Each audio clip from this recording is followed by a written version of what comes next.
नमस्कार दोस्तों, मैं उत्कर्ष गुप्ता फिर कवर करता हूँ अपने यूट्यूब चैनल पर। आज हमारे साथ आए हुए हैं रायबरेली की डिस्ट्रिक्ट हॉस्पिटल में और बहुत ही अच्छे इंसान और डॉक्टर हमारे साथ आज सर आए हुए हैं। सर आपका बहुत-बहुत स्वागत है। Thank you. सर अपना परिचय दीजिए जनता को। डॉक्टर ज्ञानेंद्र चतुर्वेदी नाम मेरा। जिला अस्पताल में पोषण पुनर्वास केंद्र यानी न्यूट्रिशन रिहैब सेंटर एनआरसी का मैं मेडिकल ऑफिसर इंचार्ज हूँ और जिला अस्पताल में किशोर स्वास्थ्य कार्यक्रम एनएचएम के अंडर चलते हैं, नेशनल हेल्थ मिशन, उसका मैं नोडल ऑफिसर हूँ। पोषण पुनर्वास केंद्र जो है वो 2013 में स्टार्ट हुआ था और लगभग 11वां साल पूरा करके 12वें साल में हम लोग प्रवेश कर चुके हैं। और इस बीच में हम लोगों ने लगभग 2200 बच्चे, मरणासन्न बच्चे, बिल्कुल जिनकी मृत्यु निकट थी, उनको मरने से हम लोगों ने बचाया है। सर सबसे पहले बताइए कुपोषण होता क्या है? बच्चों के अंदर कुपोषण लक्षण कैसे दिखाई देते हैं? बहुत अच्छा सवाल है। आम लोगों के दिमाग में यही बात हमेशा आती है कि कुपोषण को हम पहचाने कैसे और आखिर कुपोषण है क्या। सीधा सीधा प्रश्न है, पोषण और पू यानी जो हमारे शरीर में न्यूट्रिशन होना चाहिए, स्वास्थ्य के लिए जो उचित भोजन होना चाहिए, वो हमें नहीं मिलने के चलते हम कुपोषित हो जाते हैं। अब कुपोषित हो जाते हैं मतलब हमें हमारा पोषण सही नहीं होता, हम दुबले पतले हो जाएंगे, हमारे शरीर में रोग प्रतिरोधक क्षमता कम हो जाएगी, हम बार बार बीमार पड़ेंगे और हम कृशकाय हो जाएंगे और हमारी मृत्यु निकट रहेगी। हमारा ये एक आंकड़ा है कि अगर आम बच्चों से कुपोषित बच्चों के मरने की संख्या 9 गुनी ज़्यादा होती है। इसलिए एक उदाहरण मैं ये भी देना चाहूँगा कि अगर हम लोग बार बार कहते हैं कि एक माँ को माँ का दूध सर्वोत्तम है, माँ को अपना दूध पिलाना चाहिए बच्चे को। अब अगर हम बच्चे को माँ का दूध पिला रहे हैं फिर भी कुपोषित हो गया, क्यों? माँ का दूध सर्वोत्तम कब तक? 6 महीने तक। अब 6 महीने के बाद भी हम गरीबी के चलते उसे पुष्टाहार न दे करके, कॉम्प्लीमेंट्री फीड्स न दे करके, वीनिंग फीड्स न दे करके और हम लगातार सिर्फ माँ के दूध पे रख रहे हैं, तो बच्चा कुपोषित हो जाता है। उसे चूंकि essential nutrients, carbohydrate, protein, fat, minerals, vitamin सारे नहीं मिलते हैं सिर्फ माँ के दूध से, इसलिए बच्चे का पोषण अवरुद्ध हो जाता है और वो कुपोषित हो जाता है। तो ये सब कारण होते हैं कुपोषण के। सर बच्चे के अंदर प्रारंभिक लक्षण कौन क्या-क्या होते हैं कुपोषण के? पहली बात यह है कि हम कुपोषण को पहचानेंगे कैसे।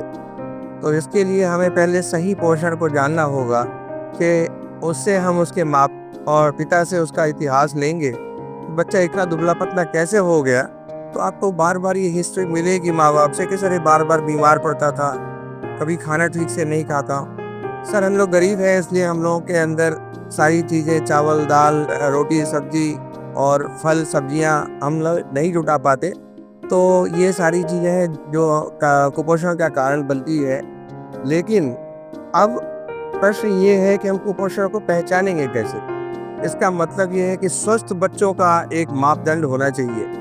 अमूमन एक पैदा होने वाला बच्चा 2.5, 3, सवा 3, 3.5 किलो का होगा और बच्चा पैदा तो ठीक है 2.5-3 किलो का हो गया, लेकिन अब 5 महीने में बच्चे को अपने जन्म के वजन का डबल करना चाहिए, यानी 3 महीने 3 किलो का बच्चा 6 किलो का हो जाए।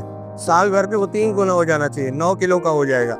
लेकिन 6 महीने और साल भर को होने के बावजूद वो बच्चा 2-3 किलो का ही है, यानी बच्चा कुपोषित है, उसका पोषण सही नहीं मिल पा रहा। तो पहला तो एक क्राइटेरिया है वजन का। दूसरी चीज उसकी बाढ़ रुक गई, यानी उसकी वृद्धि नहीं हो पा रही है, लंबाई नहीं बढ़ी, ठीक है। और तीसरी चीज हम लोग पहचानते हैं उसकी बाईं बांह के घेरे से।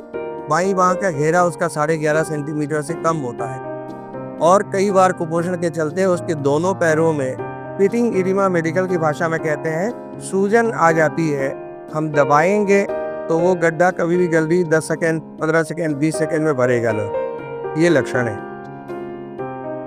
सर अगर किसी को पता चल जाता है कि बच्चा कुपोषित है तो क्या उसमें प्राथमिक उपचार कर सकते हैं घर पे?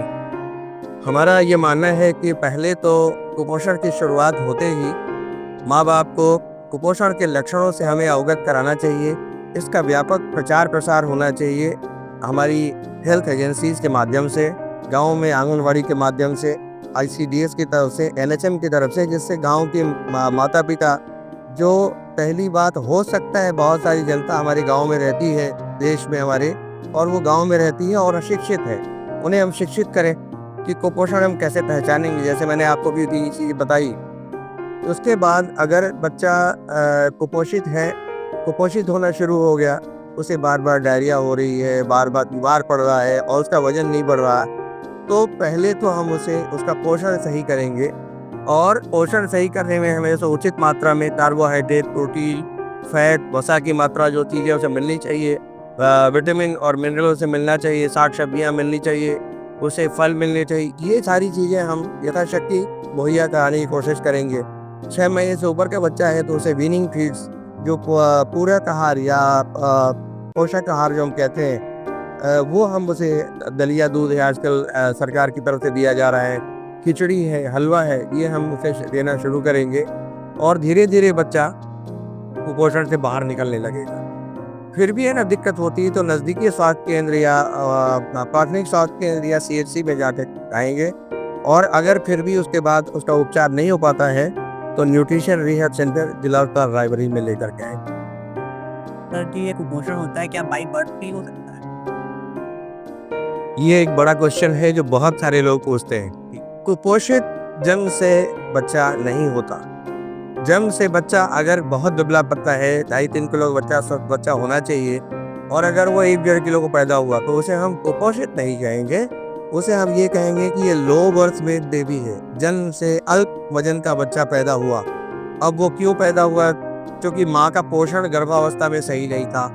हो सकता है समय से पहले पैदा हो गया हो सकता है उस समय बच्चे के जिस समय वो आखिरी 9 महीने थे उस समय माँ को कुछ ऐसी बीमारियां हो जिन्होंने बच्चे की ग्रोथ को प्रभावित किया हो, तो वो बच्चा कम वजन का पैदा हुआ, वो कुपोषित नहीं कहलाएगा, अल्प वजन का या लोअर वेट भी कहलाएगा। सर, आपके स्टडी में सबसे जो कॉम्प्लिकेटेड ये जो आपने तय किया हो बच्चों का, वो बता दीजिए थोड़ा सा पहला। कुपोषण वाले काम को शुरू करने के बाद एक बड़ा चैलेंजिंग केस आया था। बच्चे का नाम था आर्यन, और बच्चे की तस्वीर भी है, लेकिन हम अपने कुछ विधिक कारणों के चलते आजकल ह्यूमन राइट्स की बात है, उसकी हम फोटो नहीं दिखा सकते, लेकिन वो यहीं हीरो ब्लॉक का पाहो एक गांव है, वहाँ का बच्चा था, और उसके माता पिता सुमिलता शर्मा और राम मिलन शर्मा। और वो बच्चा जिस समय आया 11 महीने का बच्चा, और 11 महीने में जहाँ लगभग बच्चे के जन्म के वजन का 3 गुना हो जाना चाहिए, 8-9 किलो, वो बच्चा 3 किलो 310 ग्राम का ही था, और बिल्कुल फिसकाए, सारी हड्डियाँ दिख रही थी। जैसे हम लोग सोमालिया में बच्चों की फ़ोटो देखते हैं, बिल्कुल हड्डियाँ दिखती हैं और कंकाल सा। तो लोगों ने कहा कि सर ये बच्चा रात भर भी नहीं बचेगा, इसे सर रेफर कर दीजिए। लेकिन पता नहीं क्या है, ईश्वर की दया रही हम लोगों ने ये प्रण किया कि नहीं, इस बच्चे को बचाना है। और मैं तारीफ़ उस माँ की करूँगा जो सोमिलता शर्मा जिसका नाम था, उसने हम लोगों के बताने पे बॉटल फीडिंग जो थी, बोतल से दूध पिलाना, वो बंद कर दिया।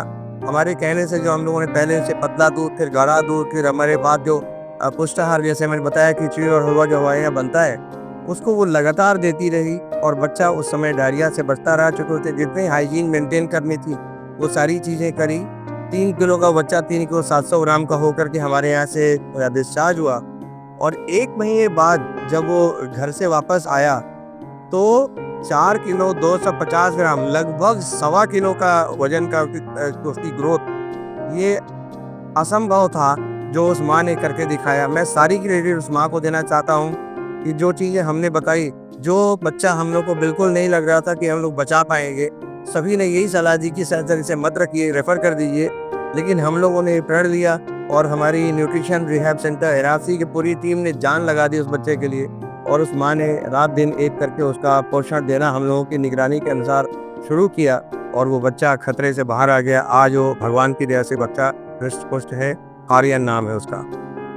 सर, अच्छा, माँ बाप का क्या इम्पोर्टेंस होता है? बच्चे अगर कुपोषित है तो वो बहुत घबरा जाते हैं और बच्चे को भी टेंशन में डाल देते हैं कि तुम तो ऐसे हो, तुम कुछ नहीं कर पाओगे ज़िंदगी में। तो उनका क्या इम्पोर्टेंस होता है कि एक बच्चे की ज़िंदगी में, कि उसको मोटिवेट करने पे? अब ये डिपेंड करता है कि बच्चा किस उम्र का है। अब आप आगे किशोरावस्था की वय में, उस समय की उम्र में, क्योंकि 3-4 साल बच्चे को कुछ नहीं कर पाओगे, उसके समझ की बाहर की बात है। जो बड़े बच्चे हैं 10-11 साल, 12 साल, 13 साल के होने लगे और उन्हें माँ-बाप ने कह दिया कि तुम तो बिल्कुल कंकाल हो, तुम ना ठीक से खाते-पीते हो, ज़िंदगी में कुछ नहीं कर पाओगे। पहला हमारा मतलब प्रश्न तो ये है कि माँ-बाप को ये कभी नहीं कहना चाहिए कि ज़िंदगी में तुम कुछ नहीं कर पाओगे। हमेशा हमारी सोच पॉज़िटिव होनी चाहिए, धनात्मक सोच होनी चाहिए। हर विपरीत परिस्थिति में हमें कोई न कोई मौका छुपा होता है। हमें या तो आपको कोई अच्छा डॉक्टर मिल जाएगा या कोई अच्छा सलाहकार मिल जाएगा और उस समय हमेशा हमें बच्चे कहना चाहिए, बेटा भले ही इसके पहले तक तुम दुबले-पतले रहे हो, तुम्हारा शरीर बहुत अच्छा हो जाएगा। बस थोड़ा-सा तुम्हें ध्यान देना है। जो डॉक्टर साहब ने बताया है, जो स्वास्थ्य केंद्र में तुम्हें बताया गया है, उसे नियम से खाना शुरू कर दो। अपनी तुम्हारी नींद पूरी होनी चाहिए, नियम से खेलना शुरू करो, पोषक तत्वों को नियम से लेना शुरू करो और पढ़ाई में मन लगाओ। तुम अपने दिमाग में जो भी अपना टारगेट लक्ष्य बनाओगे, वो सब कुछ तुम्हारा हासिल होगा, इसमें कोई संदेह नहीं बेटा। तुम हमारे परिवार के कुलदीपक हो और तुम दुनिया में नाम करोगे। हमें पॉजिटिव बातें उसे बोलनी चाहिए। सर आप इतने सारे संस्था जुड़े हुए हैं, अब आपका और क्या विज़न है, क्या करना चाहते हैं आप समाज के लिए और देश के लिए? ये एक बहुत अच्छा प्रश्न है आपका। बहुत सारी संस्था से जुड़ने का मतलब ये है कि हमारे पास एक बेटा है और वो अपने पैरों पे खड़ा हो चुका है, एक ही बेटा। इसलिए मैंने अब सामाजिक कार्यों में अपने आप को झोंक दिया है। रोटरी क्लब से मैं जुड़ा हुआ हूँ, रोटरी क्लब का मैं एक्टिव सदस्य हूँ। वहाँ अभी मैं स्वास्थ्य मेले और हेल्थ कैंप्स कराता रहता हूँ। उसके बाद हमारा मिशन है एनीमिया मुक्त भारत का। भारत विकास परिषद एक संस्था है जो लोगों को भारतीयता की तरफ जागृत करती है और वो भारत माता के हम अगर सपूत हैं, सच्चे बच्चे हैं, तो हमें भारत माता की सेवा में अपना तन, मन, धन समर्पित करना चाहिए। इसी भावना से वो संस्था आगे बढ़ती है।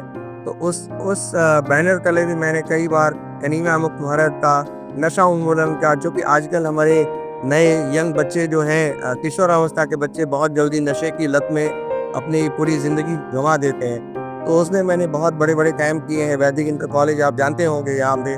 वो और उन लड़कों ने उस प्रश्नोत्तरी बहुत अच्छा जवाब दिया था, उनके प्रश्न बड़े अच्छे थे। उसके बाद हम कई सारे हेल्थ कैंप्स करते रहते हैं।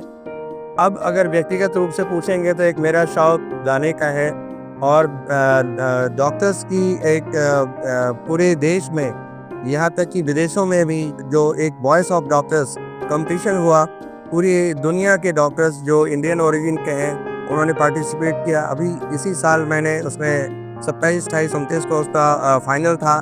तो मैंने पूरे पहले एलिमिनेशन राउंड क्वालिफाई किया, फिर स्टेट राउंड क्वालिफाई किया, फिर प्री क्वालिफायर्स फॉर फाइनल्स, जो प्री फाइनल में जो क्वालिफायर्स होते हैं उनमें मैं चुन के गया। ये अलग बात है कि मैं फाइनल तक में नहीं जा पाया, लेकिन मुझे वॉइस ऑफ डॉक्टर से मुझे एक बहुत अच्छा प्लेटफॉर्म मिला। दूसरा प्लेटफॉर्म है स्टार मेकर। स्टार मेकर पे पूरी दुनिया में मेरे लगभग 50,000 फॉलोअर्स हैं और मैं मतलब इंडियन मेडिकल एसोसिएशन, भारत विकास परिषद, रोटरी क्लब या और ही यहाँ के जितने सोशल ग्रुप्स हैं उनमें मैं एंकरिंग का काम यानी मंच संचालन का काम करता हूँ। लोगों को फैमिली फंक्शंस में गाने गवाता हूँ। ये मेरा पैशन, मेरी हॉबी भी है और मैं अपने खाली समय में अपने इस हॉबी को खूब पोषित और सुपोषित करता रहता हूँ, जिससे मैं इस दिशा में और आगे बढ़ूँ अपने प्रोफेशन के अलावा। यही मेरा अल्लाह आपने अपने गाने के बारे में बताया है, तो एक कुछ गाना सुना दीजिए दर्शकों के लिए। बिल्कुल, मैं हमेशा कहूँगा भारत माँ के हम बच्चे हैं और हमारी भावना ऐसी ही होनी चाहिए कि हमारा हर कदम माँ भारती के लिए होगा और हम जो भी करेंगे यहीं इसी देश की मिट्टी में हम जन्मे हैं तो यहीं जिएंगे, यहीं मरेंगे और यही हमारा सब कुछ सर्वस्व लुटा देंगे माँ भारती के लिए। 2 लाइनें हैं मेरा नाम जोकर की। जीना यहाँ मरना यहाँ, इसके सिवा जाना कहाँ। जीना यहाँ मरना यहाँ, इसके सिवा जाना कहाँ।